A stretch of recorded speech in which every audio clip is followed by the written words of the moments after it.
Hey, welcome back to the channel. Thanks for joining. So today what I want to talk about is the future of two things, the Dodge Durango and Dodge in general, and a decision that seems to have been made recently by Stellantis, by Dodge, that I think may help Dodge out in the next at least couple of years and maybe beyond. Now, the Dodge Durango was supposed to end production at the end of the 2024 model year. And actually, this year, there are some kind of really good versions of it, in addition to, the regular grocery getter versions with the V6. There's also still available the Hemi V8, the 5.7 liter, the SRT with the 392, and also the Hellcat version with a 710 horsepower Hellcat motor, the supercharged Hellcat motor. So actually, one of the last Hellcats available, the Chargers and Challengers, as we know, ended production at the end of the 2023 model year. And there also is still available a Hellcat motor in the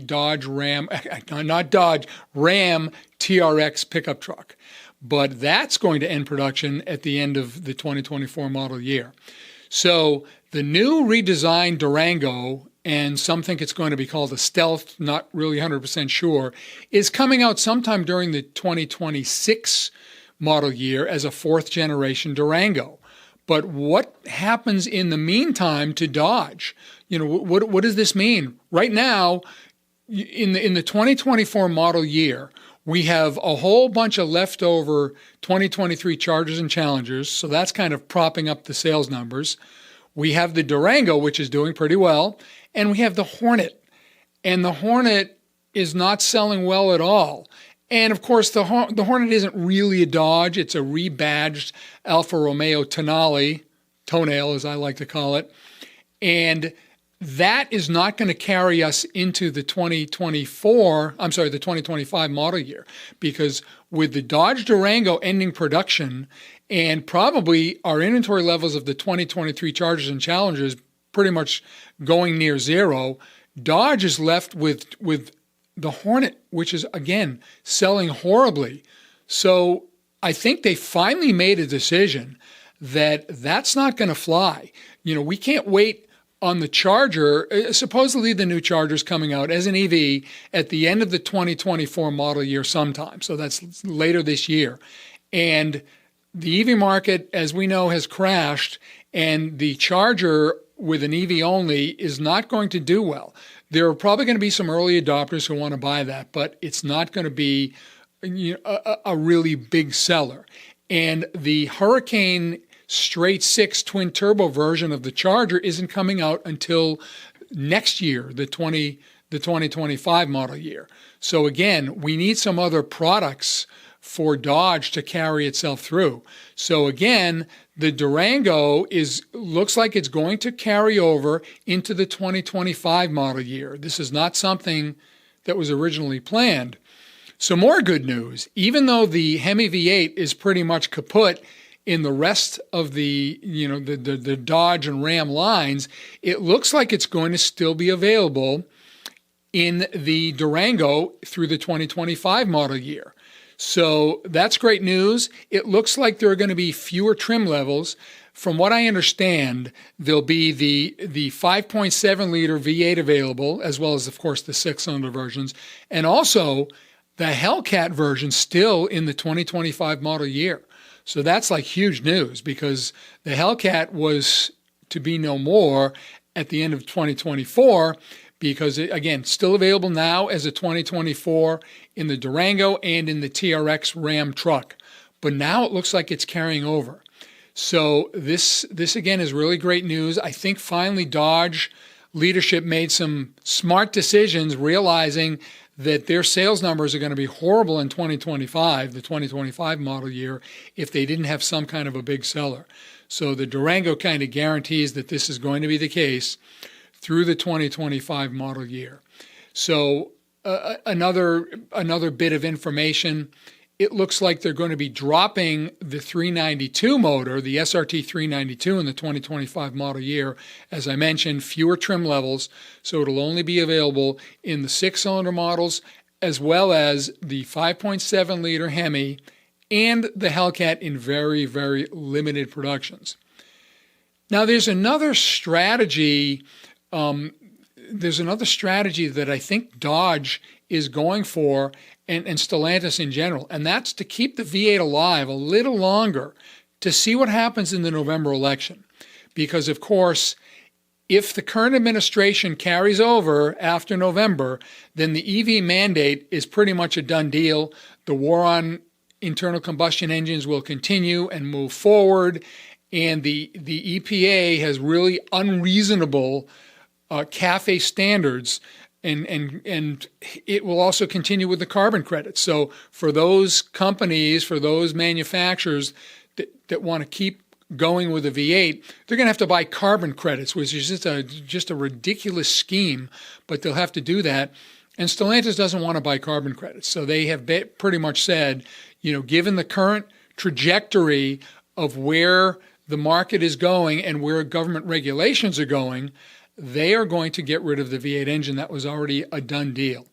So maybe they're waiting to see what happens in the November election, because if the Biden administration is out and the Trump administration is back in, they're probably going to trash the EV mandate. They're probably going to bring the EPA back to more reasonable CAFE standards, and they're probably going to get rid of carbon credits, which, again, that scheme is just an absolutely ridiculous scheme. And again, it looks like that may go kaput if the Trump administration gets in. Now, I want to talk a little bit about the Durango. For those not 100% familiar with them, the first generation Durango came out in the 1998 model year, and it was 1998 through 2003. And it basically was kind of based on the Dakota. So it looked like an SUV Dakota. And that sold pretty well. That was the DN Durango. That was the model. And then the second generation, the HB Durango, came out in the 2004 model year, and that was 2004 through 2009. And that was based on the full-size Dodge Ram truck. So it was a bigger SUV, and it also shared a platform for a while with a new vehicle called the Chrysler Aspen. So Chrysler had kind of a version of it, and Chrysler, they revived the Aspen name, which was big in the 70s. There was the Dodge Aspen and the Plymouth Volare. So the Chrysler Aspen from 2004 to 2009 had nothing to do with the previous Aspen. It didn't share the heritage at all. It was a totally new vehicle.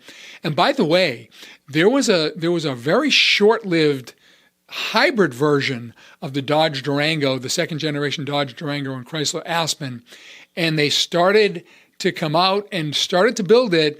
But again, when they had the economic crash, 2008 era, they got rid of the hybrid. So I think they only produced something like 800.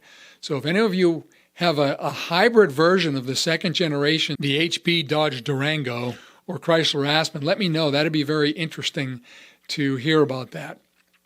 The third generation Dodge Durango is the current generation, and it was starting in the 2011 model year.